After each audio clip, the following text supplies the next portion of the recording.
Nenek tua yang kejam diam-diam mencabut cincin emas. Kemudian, saat sopir tidak memperhatikan, dia menyelipkannya ke dalam kantongnya. Alasan dia melakukan ini, ternyata hanya karena dia tidak ingin membayar 100 yuan untuk biaya naik taksi. Ketika sopir siap pergi tanpa menyadari situasi ini, nenek tua tiba-tiba mulai berteriak keras. Dia menuduh sopir mencuri cincin emasnya. Begitu kata-kata itu keluar, seketika perhatian orang-orang di sekitar tertarik. Sopir segera menjelaskan bahwa dia tidak mencuri apapun. Namun, anak laki-laki nenek itu langsung menginjaknya sampai jatuh ke tanah. Dia dengan keras menarik kera pemuda itu. Ternyata, cincin itu jatuh dari kantongnya saat itu. Melihat bukti fisiknya muncul, orang-orang di sekitar segera mulai menunjuk dan menghakimi pemuda itu.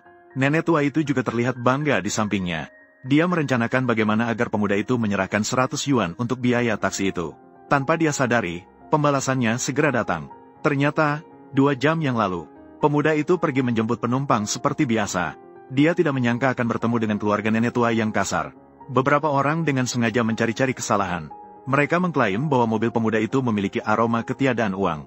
Pemuda itu baru saja ingin membantah beberapa kata. Namun keluarga ini memanfaatkan penyakit jantung nenek tua.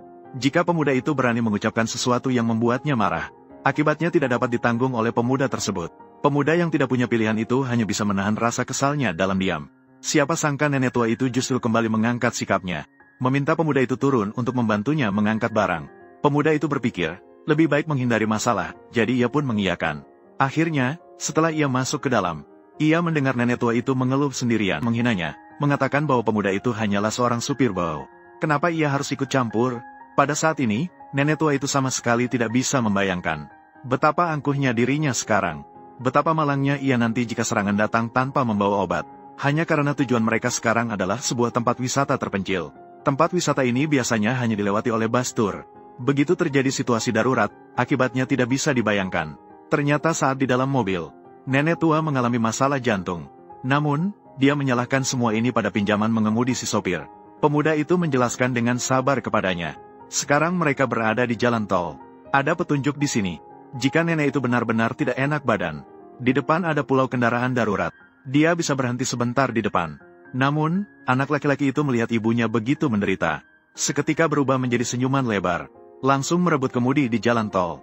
Jika bukan karena pemuda itu berusaha keras mengendalikan, seluruh penumpang dalam mobil tersebut akan berada dalam bahaya. Setelah turun, anak laki-laki itu segera meminta nenek itu untuk minum obat. Bagaimanapun juga, situasinya terlihat tidak benar.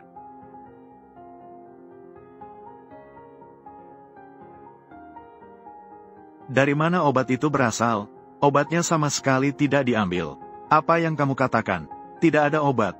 Mendengar kata-kata pemuda itu, wajah anak laki-laki itu langsung berubah. Namun, nenek tua itu tetap percaya pada teori bahwa ada racun. Dia bahkan membalikan fakta dan mengklaim bahwa dia mengambil obat. Pemuda itu masih ingin mendapatkan uang kembali untuk perjalanan pulang. Begitu kata-kata itu keluar, anak laki-laki yang marah langsung menendang pemuda itu. Di samping, menantu perempuannya juga memperingatkan pemuda itu. Jika tidak ingin dia memberikan penilaian buruk dan kehilangan pekerjaan, cepat kirim keluarga mereka ke tujuan. Pemuda itu sangat menyesal saat ini. Mengambil pesanan dari keluarga aneh ini. Dia berpikir untuk cepat pergi setelah pesanan ini selesai. Namun, nenek tua ini untuk mendapatkan kembali 100 yuan biaya transportasi. Dengan beraninya menggunakan fitnah ekonomi untuk menghina pemuda itu dengan tuduhan mencuri. Tapi dia tidak pernah menyangka bahwa balasan akan datang begitu cepat.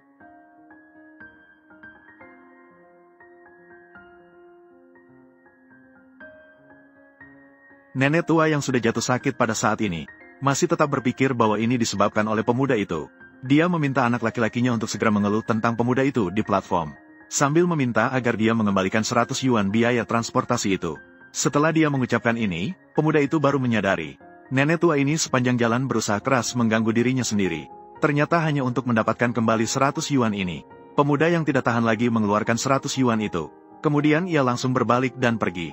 Hasilnya, tepat saat pemuda itu pergi, nenek tua itu terkena serangan jantung dan jatuh ke belakang. Anak laki-lakinya yang kuat panik mencari pil penolong jantung. Namun, ia tidak dapat menemukannya sama sekali. Di sampingnya, seorang wanita dari rombongan tur memberitahu semua orang. Di sini biasanya hanya ada bus wisata yang berkeliaran. Jika menunggu bus wisata tiba, mayat itu akan dingin. Saat itu, anak laki-laki melihat taksi di depannya. Ia segera menggendong nenek tua dan pergi bertanya. Ia mengklaim bisa memberikan banyak uang kepada sopir. Hanya berharap ia bisa membawa ibunya ke rumah sakit.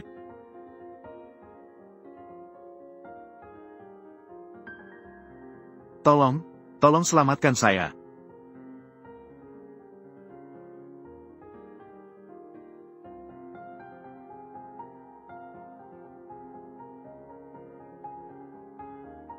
Bagaimana bisa kamu,